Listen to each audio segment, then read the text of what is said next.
What's up, everybody? It's Jason, Zombie Collector. Just in case you didn't know. Well past the honeymoon phase. The music, sorry, a little bit. I have issues with my DJ. Well, yeah, we're gonna go live for a bit and see what happens. I'm not expecting much. It's Sunday morning.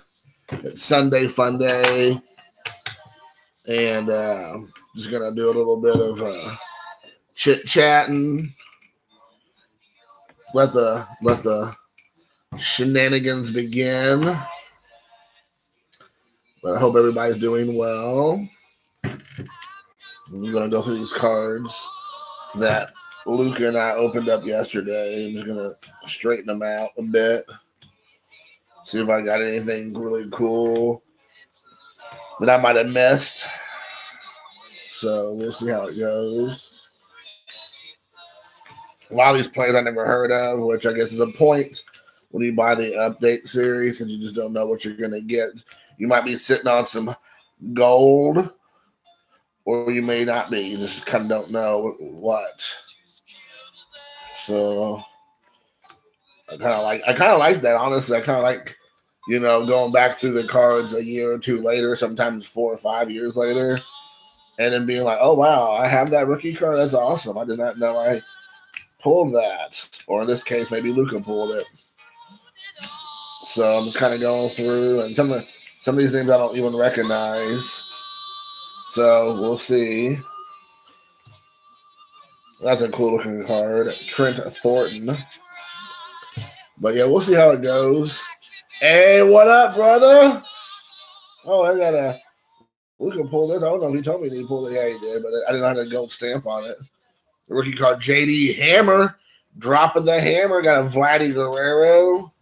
Got a Fatty Guerrero Jr. card. What is up, ladies and gents? How's everybody doing today? I am glad that I have some of you cool cats here today jumping in on the live stream. Good morning. Hey, what's up, Rick? What up, Jeff? What's going on? I'm trying to steal some of your thunder, Jeff. Me and Freddie Mercury, we're coming at one for you. Now, I'm only doing this for a little bit because I don't want my massive viewership to come and take away from your Sunday morning soiree. So don't worry, we're not going to compete. I'm too big. I'm not big enough for that. I'm big, not that big. Jeff McNeil All-Star rookie card. Billy Hamilton.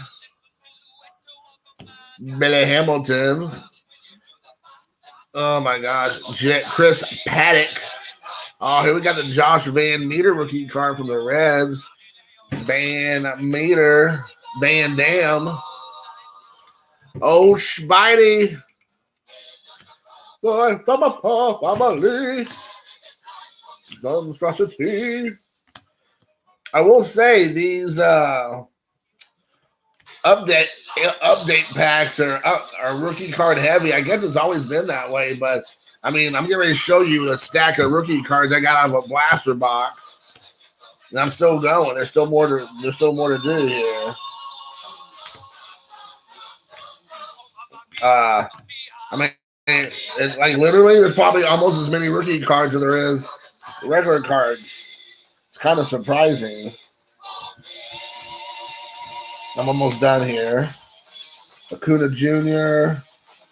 All right, so this is not at all. There is no camera tricks. I think you can get like 99 cards. You can see it's 99 cards that you can receive out of this box. Here is the regular stack. I took out all the inserts. I've taken out all the inserts. Excuse me, I'm going through puberty.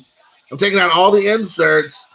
And here is the rookie cards. Look at that. Look at that, guys. So out of 99 cards, these are base cards that I'm aware of. Look at how many there are rookie cards out of just a one blaster box. I mean, that is great. I mean, that's good.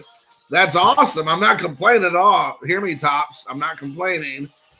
I just was very surprised that you get this many rookie cards out of a blaster box. I was like, holy rigatoni.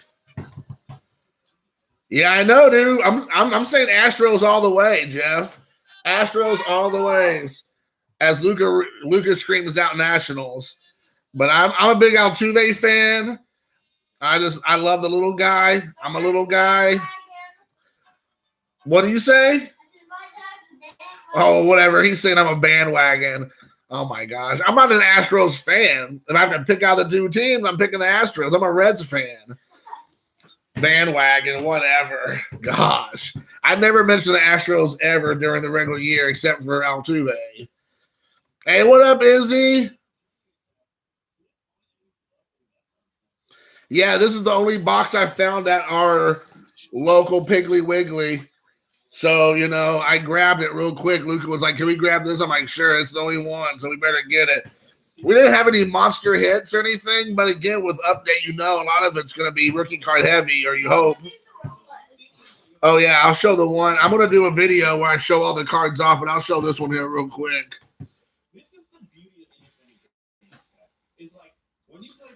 Oh, I'm keeping my Senzel's, Rick. Don't you worry. I already actually bought some off of eBay recently. A whole bunch of ones I didn't have. Oh, Lady Gaga. Radio Gaga. I said Lady Gaga. Radio Gaga. Did you get a Chavez? Yeah, let me look. Here, I got this is a cool one, the Robles.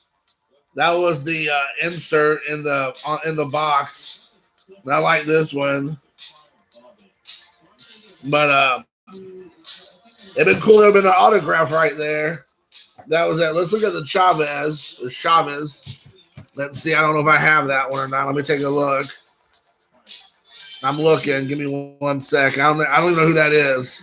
So I can't. It doesn't strike me. It doesn't stick out in my mind.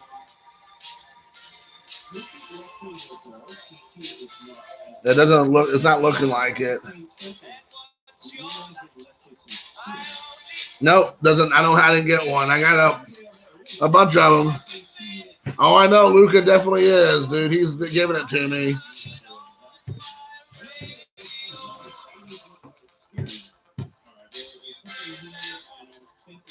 That's awesome.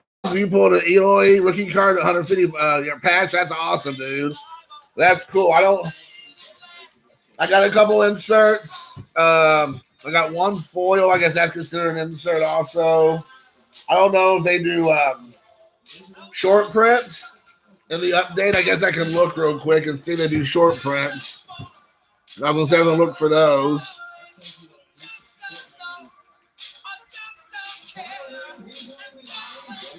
So, yeah, I mean, like I said, I was surprised I found this one. Actually, Luca found it. I didn't find it. He found it. He saw it in the back behind the other boxes. Excuse me. And he was like, what about this, Dad? And I'm like, yeah. I showed it already. Yeah. Luca's like, show the cards. Show the cards. Let's talk more show. And I'm like, I showed you. Like, oh, okay. Although they do have photo variations. So let me take a look here. Let's see what my eyes are starting to get bad. I can hardly even see anymore. I won't even do this on camera because I'm going to be like an old man like, I can't totally make it out. I think I should have 10 there. Oh, Pappy. So, but yeah, I'm going to go with the Astros in 7. I feel like, they got it tied up. Everything's back down to like it never happened. I think it's great. I think it's great for baseball. I think it's great for the sport. I think it's great for us fans. I mean, it's not good for, I guess, Major League Baseball because it's two teams that no one really cares about in the big scheme of things, which, you know, sometimes sucks for, I guess, them. But for us baseball fans, you know, it's awesome to see the Nationals and the Astros in there, especially for Nationals being in there. And even if the Nationals win, I mean, I'm fine with them winning. I don't care. I don't have anything invested in either team. I'm just an Altuve fan. He happens to play for the Astros. I also like Bregman quite a bit, and I also like a couple other guys on the team. But I mean, Altuve for sure.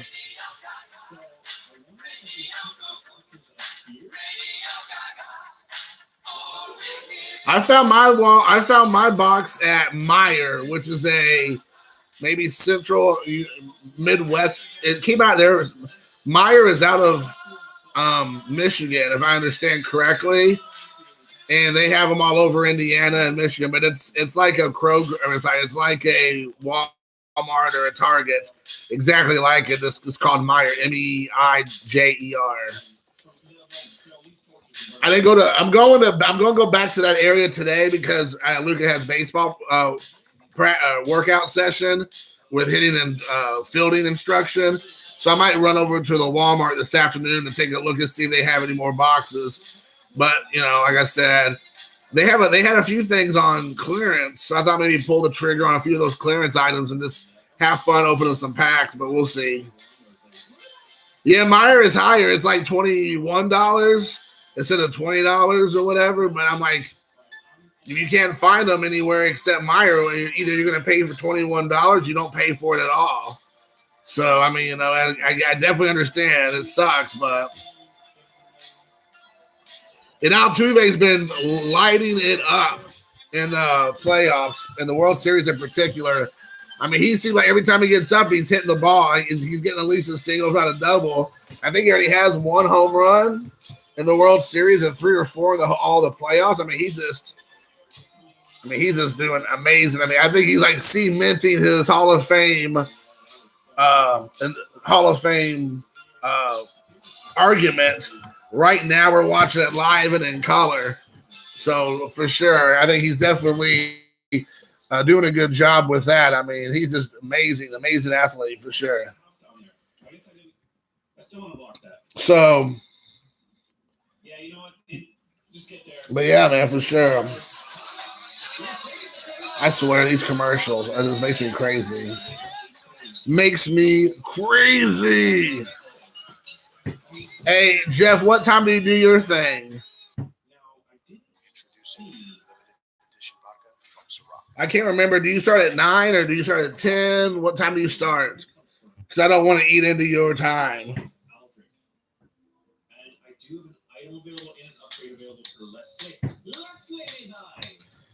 Like I said, I'm not that guy.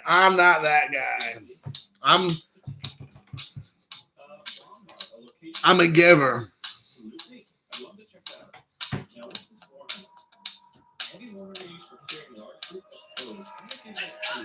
All right, 10:30. Okay, cool. All right, I thought I was coming in early enough that I wasn't going to interrupt anything, but I want to make sure because I want to be a classy gent.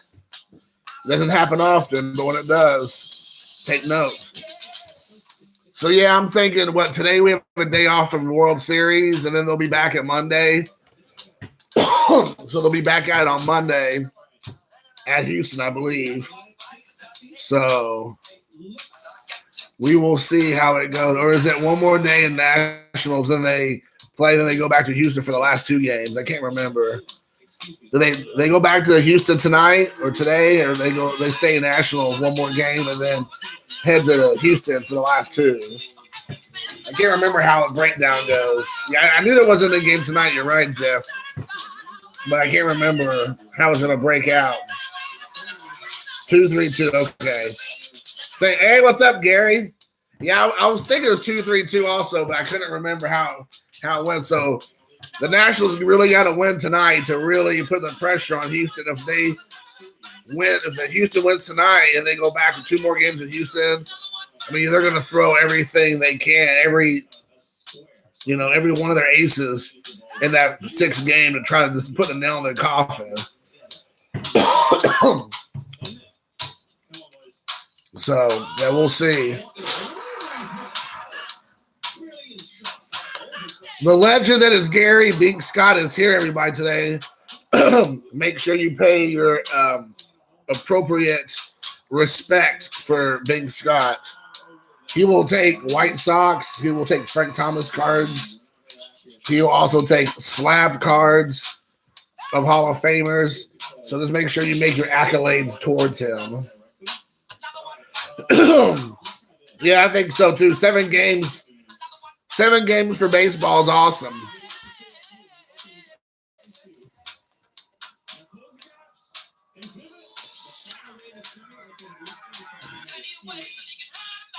That pitch run everyone heard of that Houston threw out there, Jose Quintero or something, or Quinteros or something. I think I might actually have I pulled his card, or Luca pulled his card. I never even heard of that guy, and he did a great job last night pitching for Astros. I was like really impressed. I mean, he looked like he had been pitching for the last 5 or 6 years, and World Series didn't even bother him. Yeah, he is a little guy. You're right. Urquidy. That's how I'm pronouncing. I'm sure I've slaughtered his name, but guess what? That's fine. But yeah, Jose Urquidy was awesome. I mean, this completely lights out. I was so surprised. I was like, oh my gosh, this guy like he's gonna get rocked. I'm like, fear the beard, not on this guy. And then he was just lights out. So good for him. Introducing the limited edition vodka from Ciroc White Grape. Make it the official drink of Halloween. Yeah, Bregman finally coming to life. Urquidy just like doing an awesome job pitching last night. I mean, that's kind of that's going to be your coming out party. That's the way to do it because people, I guess, the commentators were talking him up last night. Oh, rookie for the Astros. He really did a great job this season, blah, blah, blah. And I would say 98% of us did not even know who this guy was. Never heard of him. Not unless he happened to be playing against your team the day you're watching that game. None of us probably heard of this guy. But they're touting him as like, the real deal. So you're kind of like, all right, they got to do that. But I was like, wow, this guy's great. Like he been pitching. Like I said, like he was a veteran up there pitching. He looked better than Verlander out there pitching. I was like, wow, good for you, buddy. Good for you.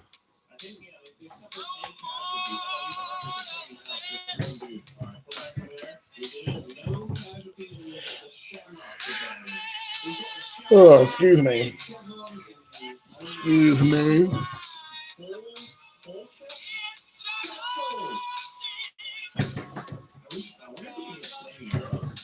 Yeah, I mean, I definitely understand that mentality for sure of spreading the wealth and getting a ring and making Harper feel dumb for leaving the Astros, the Nationals. And I get all that sentiment and feelings that everybody says. I definitely understand, but I mean, for me, it's still, like I said, at the end of the day, I like Altuve, so I'm still rooting for Astros.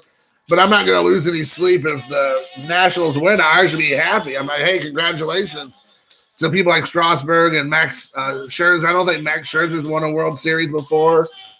Maybe he did with the Tigers. I can't remember, but I'm not 100% for sure. But I know Strasburg hasn't, and it'll be cool for Soto if he's as good as everybody's claiming he's going to be. To have a World Series under your belt, barely 21 years. They'll be 21 years in a couple days. And if that's going to be the trajectory, if he's going to be kind of like taking over the new mantle, as like they're trying to make it out to be, like they're trying to make him to be the new Mike Trout, like the way the commentators are putting him over. Like if you watch the pregame show, oh my gosh, dude. Ortiz and Rodriguez are like hanging off the sack of Soto. It's almost like, they're all dating. They have like this, like they're all dating they're all in a menage a trois together. It's kind of weird, like how much they're like hanging on this guy's sack. So I don't know. I mean, he's doing great. Don't get me wrong, but I mean, they're like literally christening him as like the new hottest best thing. And I mean, he had a stellar year. He had a great first 2 games. The last 2 games he hasn't been there. I mean, you know, I mean, it's going to happen. Anybody, that can happen to anybody. But that kind of pressure kind of gets to be a little bit like overwhelming, I'm sure.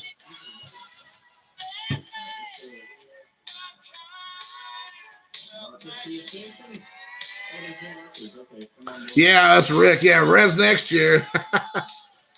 Yeah, Red. We've been saying that since 1990. Yeah, the Reds will be there next year. So, yeah, for sure.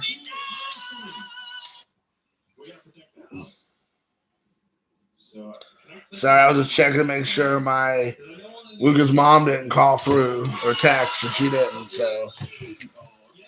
So they're getting closer. I mean, that is true. I mean, I was just thinking if their bullpen didn't lose 10 or 15 games for the Reds, hypothetically they could have been in the race. If not been, they would have been where the Brewers were at. They could have been in the wild card race if their bullpen didn't lose that 10 or 15 games. It's very frustrating when you have actually a great pitching staff, definitely above average, and that's unheard of for the Reds. But their pitching staff, especially their middle relief and their closers, just completely dropped the ball for them. And then they're hitting, it would be like on fire for like a month or so, and then they would get cold for a month. And sometimes they got cold for a month and a half, and they get hot again. Their hitting was so inconsistent. Their hitting was inconsistent. They were thinking their hitting was going to be as usual, what they could rely on. Their pitching was going to be a little bit better. And their pitching ended up being a lot better, and their hitting was average, and then below average most of the time. And as a Reds fan, that's very frustrating because you finally started figuring out a few of the pieces and started doing some of the things you need to do. The front office started finally getting it together and spending some money and getting some actual talent in there. And then your middle relief completely let you down. Like I said, I mean, go back and look at the statistics. They definitely lost. They definitely lost 10 or 15 games on relief pitching. And if you look at where they ended up in the end of the season, if they can get those 10 or 15 games, whatever it was, back, you know, it's a different team. But they couldn't. A lot of times they couldn't lock it down. It was awful.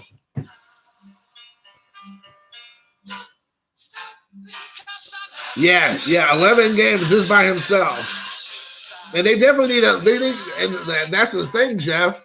The Cincinnati Reds, I agree, they need like one strong ace. You know, you can make an argument that Luis Castillo is an ace. I mean, this year he was definitely ace type of pitcher. Sonny Gray was really good. I don't know if he's an ace, but he was definitely could be in the argument for like that. But the pitcher market is going to be pretty hard to get this year. There's not going to be many pitchers out there. Everybody's getting locked up or have already been locked up. So everybody's already been locked up. That's a decent pitcher.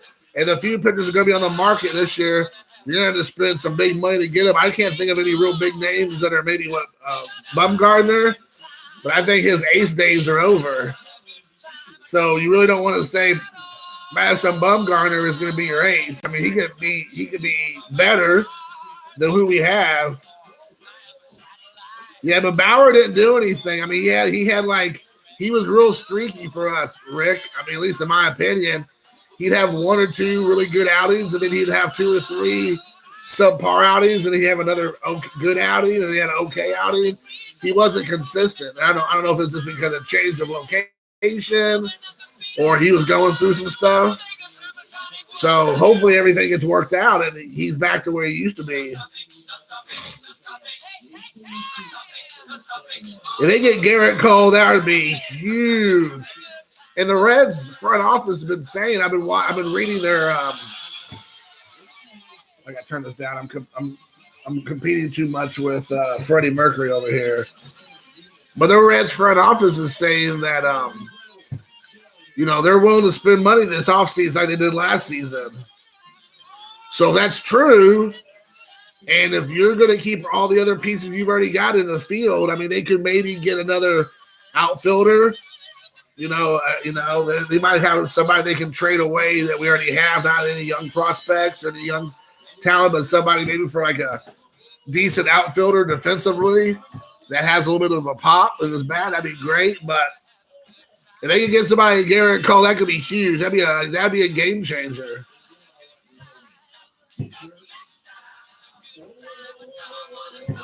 Okay, yeah, that's why I thought they're going to move him to second. So that means who they're going to get rid of then? Who was the guy who's playing second now? Who did really good for them? He was actually really good. It wasn't. Who was playing for it? Who was playing them at second? It was like his first year with us, I thought. He actually did a great job. Oh, it wasn't. That wasn't who I was thinking. It wasn't Dietrich. It wasn't. He's going to be gone if he's not gone already.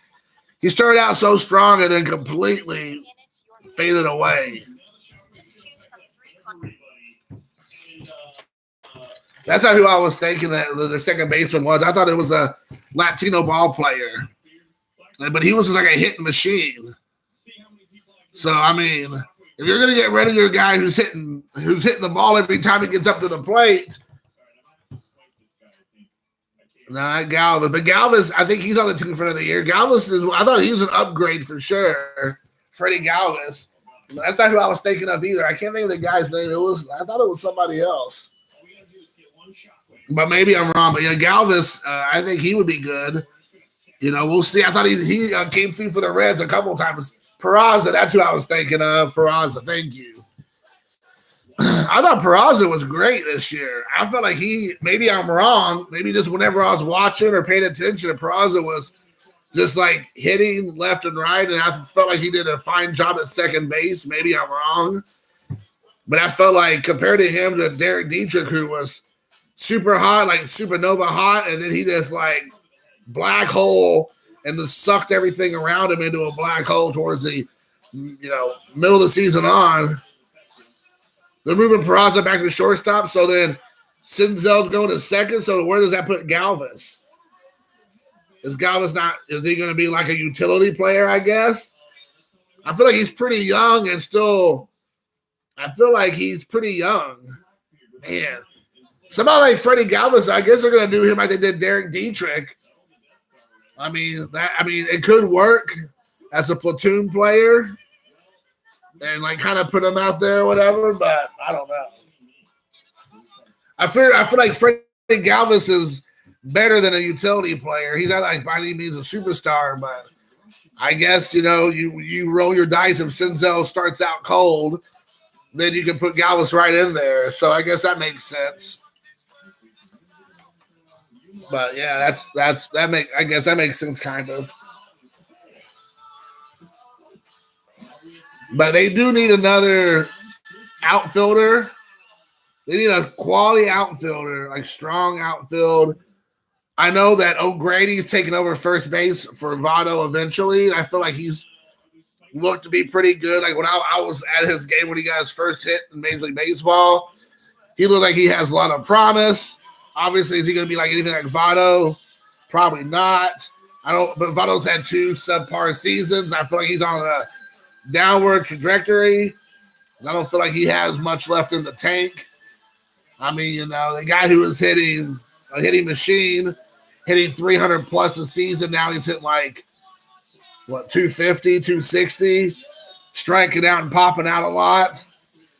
So either it's a mechanic issue that he needs to figure out that the last 2 seasons hasn't got figured out, or it's just age and wear and tear. But, you can't have somebody like Votto in the lineup if he's not producing. I don't care what his pedigree is or what his, the good old-timey feelings that he brought to the team 10 years ago. If he's not producing, we got to get somebody there who's hitting. So we need, and then like I said, middle relief pitching. We got to get a closer, somebody we can count on. Raciel Iglesias ain't the guy. He is not the guy. Blown 11 saves. Maybe they could try to get Chapman back. I think Chapman's back on the block. Chapman's pretty lights out. Yeah, have a good golf game. Maybe they can try to see if they can bring Chapman back. Maybe he'll be willing to come back to the Reds. I mean, he's still tough. He's still a tough guy to get you out. I'm trying to think of a few other guys floating around out there. I mean, maybe a guy like Bumgarner could be in there, but he'd be in a relief position spot. That they could use him as a starter if they need to. I don't know. I'm just thinking outside the box here. But I know Bumgarner's not happy with the Giants, so they're not happy with him, so he might be looking to move. Hey, what's up, Henry?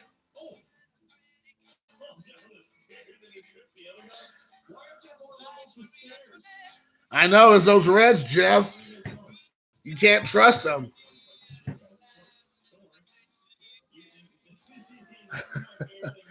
The Astros are banned. Mike Shanahan. That's funny. So, anyways, but yeah, I mean, we'll see. I mean, I'm looking forward. Even though I don't want the World Series, I don't want baseball to be over, but it'll be over this week, obviously. It'll be interesting to see how the offseason plays out for some of our teams that we're really rooting for.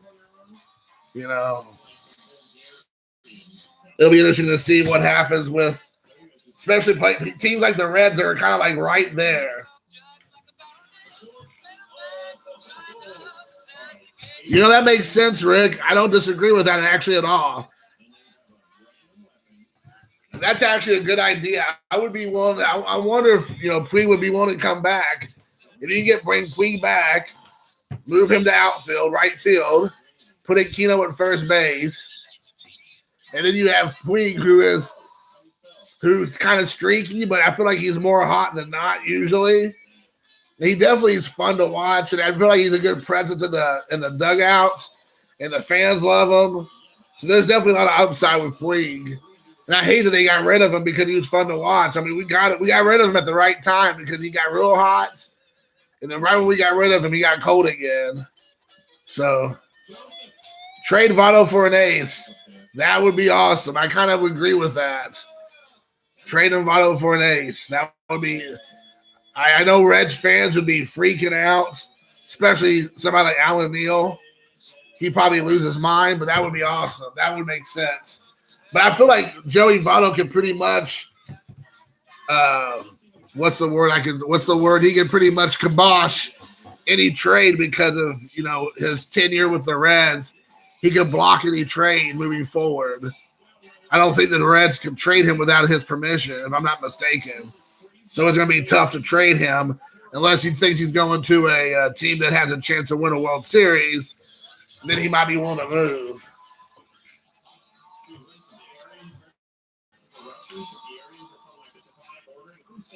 Spidey, who's your team?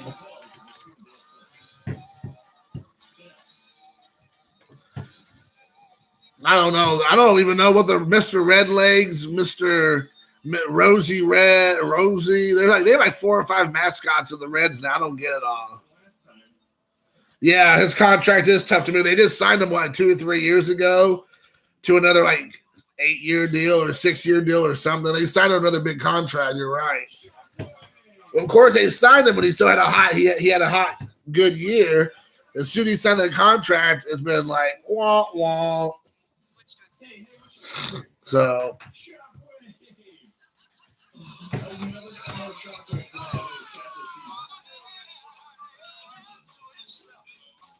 Oh.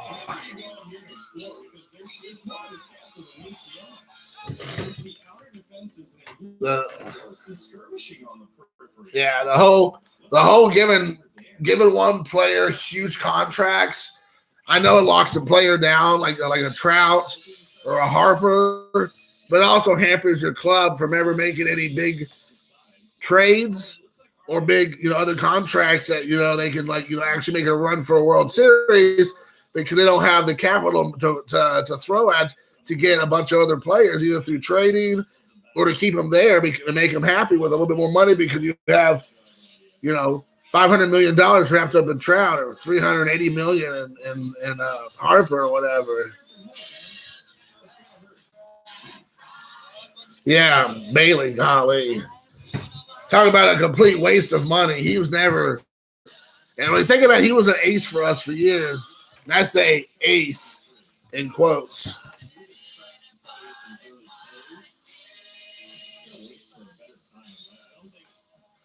Oh, Henry, you dirty little rat, you.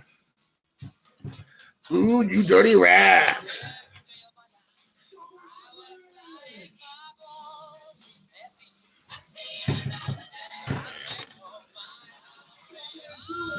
Sorry, guys.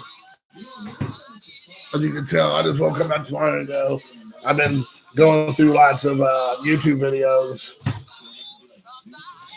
trying to get caught up on a few people. Somebody to love. If y'all have not seen the movie Bohemian Rhapsody, you need to go watch it. It's awesome.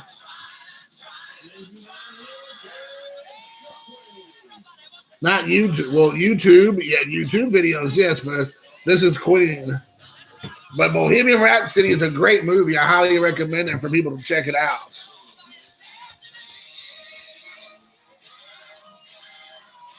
I enjoyed it tremendously. Way more than I thought I would like it. Yeah, the Yankees. Well, the Yankees. I like the Yankees too, actually. But they just couldn't put it together. They couldn't shake the Astros. So, well, thanks. A gold Denzel update. Nice, Big Scott. It doesn't surprise me. You're always pulling fire, dude. You're pulling that fire. Pulling that fire, buddy. Don't send it to Rick. Send it to me. Rick doesn't need that. Jason does. J comes before R in the alphabet also. Just letting you know. So yeah, because you're an In the Closet Reds fan, that's why.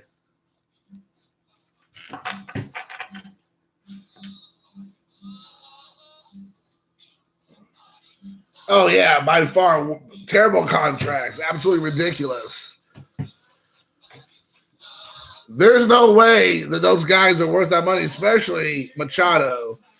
Machado is definitely not worth $340 million or whatever he got. That's just ludicrous. And luckily for the Padres, they have a lot of young talent that they already have under contract for the next however many years.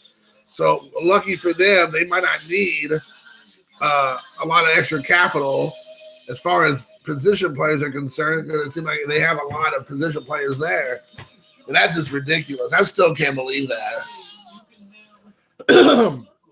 Your birthday today? Oh, happy birthday. I'll be sure to send you some Eric Davis cards after Gary sends me that gold Senzel. Yeah, Machado who? Machado.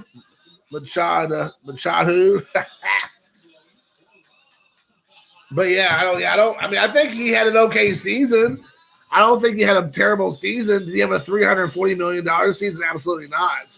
But nobody can. That's not even a dig at Machado. Very few players are going to have that kind of a season and consistently. On top of that, even if he had a great season, can he keep up doing that from year after year after year for 10 years or whatever it is? No, very rarely that's going to happen. But it's fine with me. Let the Padres just keep on, floundering around out there in the the National League West. That's fine with me. Just let them sit out there and flop around. Oh, flop around, flippity flop flop. Okay, that's pretty terrifying. They may be only $200. I know Phillies fans, if they're really being realistic with each other, they were like thinking that having Bryce Harper was going to be a game changer. At the beginning of the season, if you listen to Phillies fans, they're like, here we go. Philadelphia's back on the map. We got Harper. It's going to happen. This is going to be a new year. We're heading to the playoffs, blah, blah, blah, blah. And then guess what? They won, one more game than they did last year. That's it. One more game than they did last year, if I understand correctly. So was that $380 million that you paid Harper? Was that worth that extra game?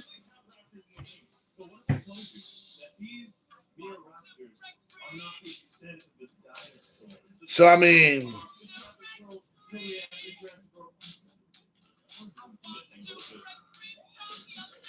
Christopher Walken birthday. Now that's something to get excited about.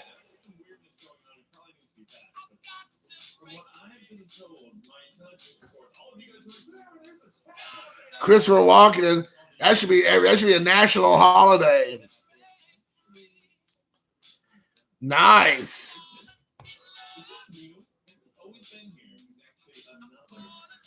Well, if anybody's, if it's definitely gonna be more him than old Coconut Head, as Ed Western Grip like to say.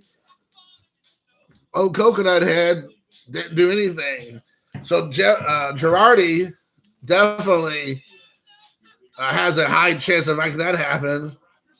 I trust him way more than I would ever trust Kapler for sure. But I don't know. We'll see. I mean, you can have a great coach or a great manager in Joe Girardi, but if you can't get your players to play, I don't know what to tell you.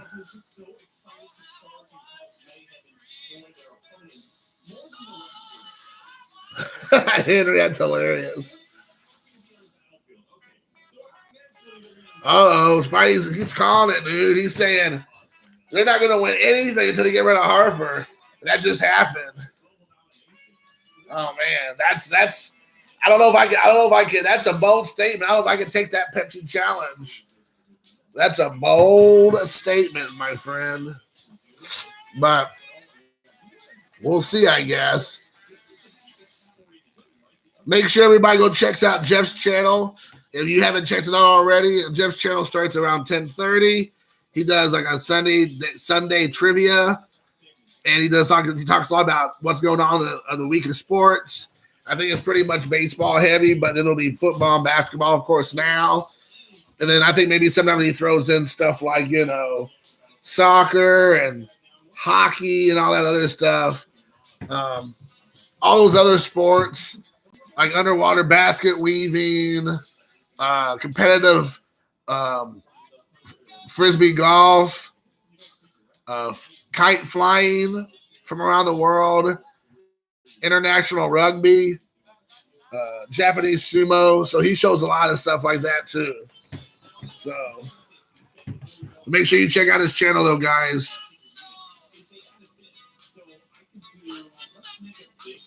That contract will hold the Phillies back for many years to come. I believe that's very true.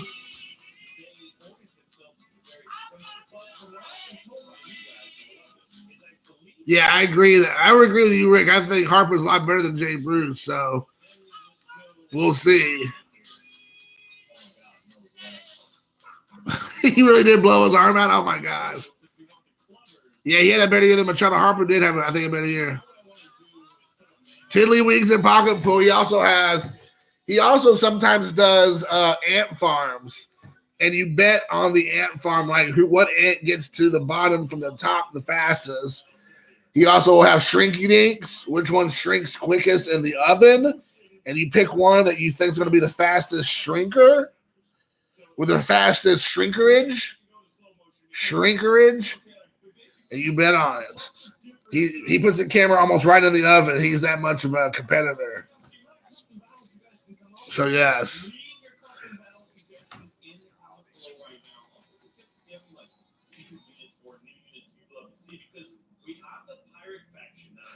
I'm wondering what's going to happen with the Boston Red Sox this year.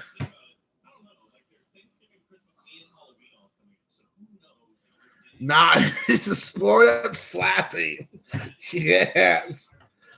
Oh my gosh, that is ridiculous. But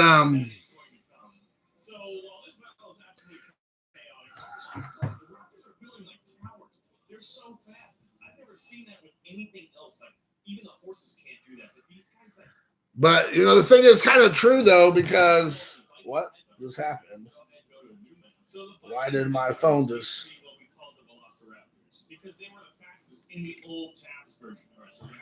But it makes you wonder because I wonder what the Bo Sox are going to do because I feel like their team is a complete mess. They have a bunch of contracts. David Price, Chris Sale, and then they have some young talent like Mookie Betts and Rafael Devers. And then you wonder like what they're going to do. Are they going to try to like right the ship? Are they going to kind of hunker down and keep the guys they have? Are they going to let some people go? Are they going to try to make some big trades and do some rebuilding? But I feel like the Boston Red Sox have a lot of question marks for their future. Whereas usually the last couple of years, I feel like the Red Sox have pretty much know what they're doing. I don't know where they're at right now. I don't think they know where they're at right now. So we'll see about that. But I will tell you all this. And I told you, if you all watch my live streams from about a year ago, right when the season started, up through May and all that, when Donald Trump invited them all to the White House, and 2/3 of them said, "I'm not going to the White House." They want to make it political. They want to stand on social justice, topics, and they want to be social justice warriors, and they're wanting to, show how woke they are. And then look, they didn't go to the White House, and they completely got stomped. Only not even a third of the team probably went. Like it was more like their front office people went. Probably like they're like groundskeepers went. And then they end up not going because guess what?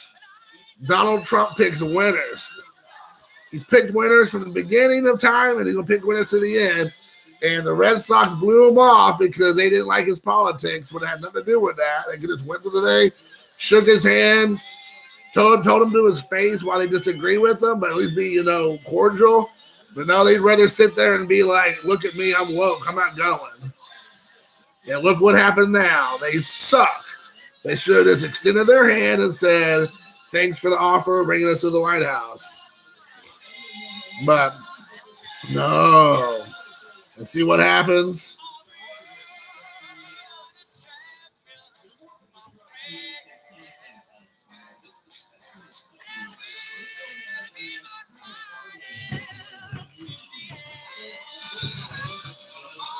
Oh my gosh, I want to just slap his name. So I have to tell you all guys about so I used to go to a lot of horror movie conventions. And there was one time, I think I've told this story before, and stop me if you already heard it, but there was this guy at this one convention in Nashville, Tennessee, that he would walk around to all the horror celebrities, all the like Jason, the guy who plays Jason Voorhees, the guy who plays Pinhead, and Leatherface, and Candyman, and all these guys. And he asked them to punch him in the face, and he wanted to record Jason Voorhees, and these guys are like, don't forget, these guys are obviously like old now. We're talking about like they're mostly in their late 50s, if not in their 60s, and some of them are even older. And this young guy is probably like at the time was probably like in his early 20s, had his girlfriend going up and asking everybody to punch him in the face, and they took him up on the offer. I couldn't believe it. Like nowadays, I mean, this was like 15. 18 years ago, probably now you couldn't get away with that because of social media and everybody losing their minds. But I was watching as Jason Voorhees punched this guy right in the mouth as hard as he can. He goes, punch me as hard as you can. And the guy's like, are you sure? And the guy who plays Jason Voorhees, at least the main guy named Kane Hodder, he's like 6'4", 240 or something. I mean, looks like a big old muscular dude, big old boy. And I mean, he just rears back and punches this guy right in the mouth, right here. And I mean, he takes the punch. I mean, he goes down and he jumps right back up, like, hey man, thanks a lot, man. I appreciate it. And you can tell he's like, oh man, that really got me. And then like he just punched him square in the jaw. I mean, like you heard it was like, bam. I could not believe it. And then the guy who plays Pinhead in real life is like, and I'm not trying to be like offensive, but he's a very effeminate British guy. like very effeminate British guy. Like you'd rather expect him to be reading Shakespeare in the Park than playing Pinhead. So he's like really, really effeminate, real like, not manly. And so he he rears back and then hits the guy's almost like an open-handed slap in the mouth. But I guess he does his best, best punch he could muster. The guy who goes, we'll tear your soul apart in hell or whatever is like, just like, And then the guy who plays Leatherface from the 1970s, who's probably like 6'2", probably 300 pounds, big old boy. And he looks like Santa Claus, or he passed away since then. But he looked like Santa Claus. He punches him straight in the mouth as hard as he could. He hit him hard too. He's probably like in his like late 60s at the time. He punches this kid right in the mouth as hard. I mean, he just went down the line getting punched by all these guys. And it was like unbelievable. And he was like recording. I would love to see that tape. Because this guy was just getting punched by every celebrity they could think of. They go up and punch him as hard as they could. It was wild. So maybe I say all that to say, maybe he was the very first slap fighter out there. He was starting it. He was bringing it to the masses. So, but to watch some of these horror movie icons punch this kid in the mouth was unbelievable.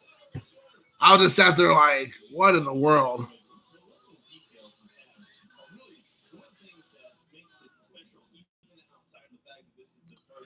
The Colts better win tonight. I don't even know. I don't even watch football, but they should.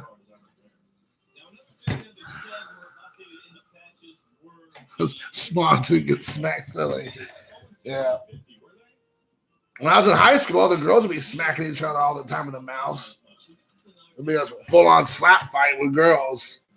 Hair pulling, slap fighting, weaves popping off, wigs falling off, fingernails breaking off. It was legit. For sure.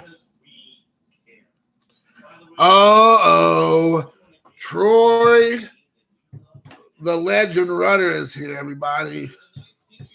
The legend, the TTM legend, the man who literally wrote the book on TTM is in our presence today.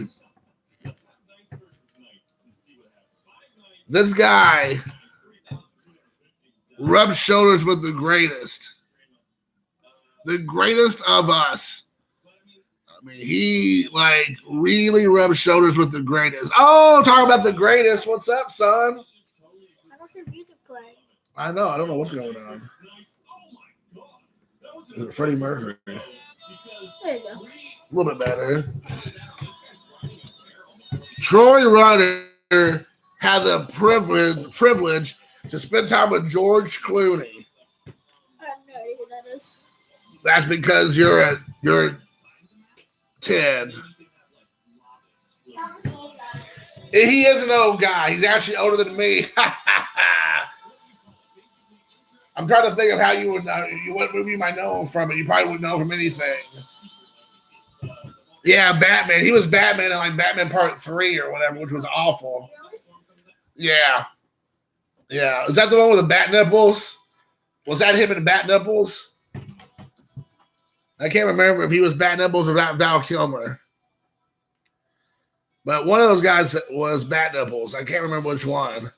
It's all Bat Nipples. Watch out.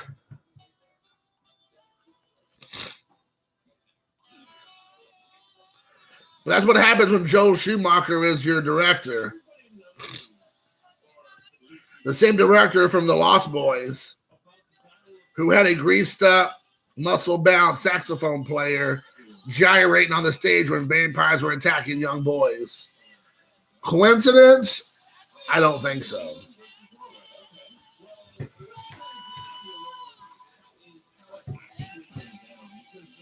Because if you don't know about Joe Schumacher's preference, think Bad Nipples, think greasy, muscle-bound, gyrating saxophone players, and then you probably know who it is. Cry, little sister. Yeah. So yes. But yeah, I mean, you just you got now you're just gonna make me do it. This is actually how it happened. The Brits had all of their longbowmen and squires and very interesting battle stances. And Harold Hadrada is here, so what about his army? But yeah, I mean, so it's no surprise that what you get when you give Joe Schumacher a big budget is bat nips. Bat nips. Everybody's paying for that.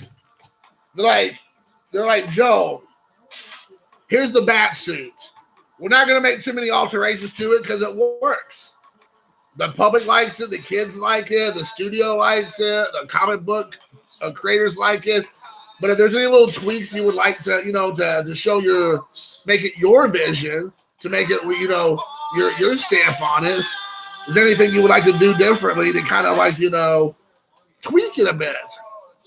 And this is what Joe Schumacher, probably sitting behind his desk at Warner Brothers Studio, sits there and thinks and goes, I think you got that right. The outfit looks good. I like the cowl. I like the cape. I like the car. The one thing that really needs to happen here on this outfit, one that the public doesn't realize they want it, but they want it. They just don't know it yet. Is that we need to put nipples on the bat suits. Once you see the nipples on the bat suit, it's going to completely change the game for superhero costumes. It's going to take it to the next level, and that's what's going to happen. And I mean, it's something important that we need to have. I mean, the kids are going to love it. I mean, it's gonna catch like on wildfire, like in California, dry forest. It's gonna catch on that hot. This is what happens, Troy. You should never mention Batman. Should never mention it. Batman and Joe Schumacher, the same sentence. Exactly. Think of all the toys. Well, I'm sure they made some toys for other purposes for it, but I mean, it's like ridiculous. G. Tom Max singing this. I'm shaming your sister.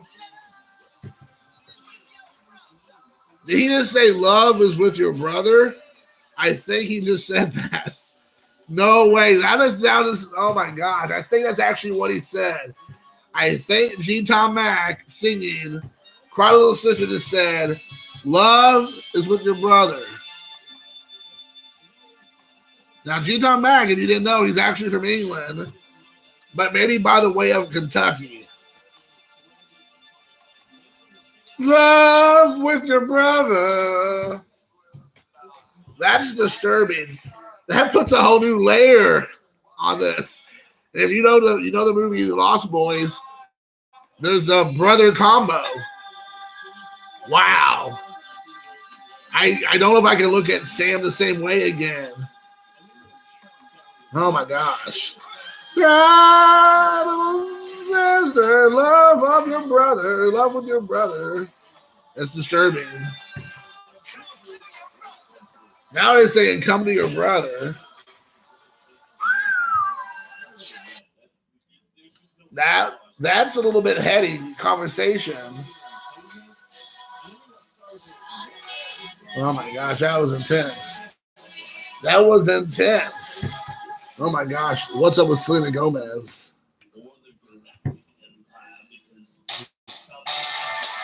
This is a little bit better. Let's hope this one doesn't have an icky sound. Yeah, that's the only song that anybody ever remembers from that movie, Troy. You're not alone there, homie. Home skillet. Home skillet. But anyways, all right, guys. I'm gonna hop off of here. I gotta get ready for the day. I gotta put my foundation on. Gotta get my makeup put on. I gotta also let Jeff have his time because I don't want all 6 to 8 of you all, or 5 of you all now to be away from Jeff's live Sunday Shenanigans video. So Peace out. Love your brother like a brother.